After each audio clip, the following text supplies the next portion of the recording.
सर्व जगाला पिकवतो आणि पोचवतो, म्हणून या शेतकऱ्याची अजमत करणं गरजेचं आहे। आणि 4 नंबर म्हणजे सेवक, 5 ग्रामपंचायत सदस्यापासून तर मंत्रालयापर्यंत, राष्ट्रपतीपर्यंत, पंतप्रधानापर्यंत त्यांची अजमत करणं गरजेचे आहे।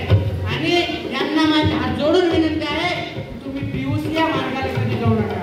PUC म्हणजे पब्लिक अंडर करप्शन, म्हणून संत सेना महाराज म्हणजे यांची अजमत करणं गरजेचं आहे।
पैसे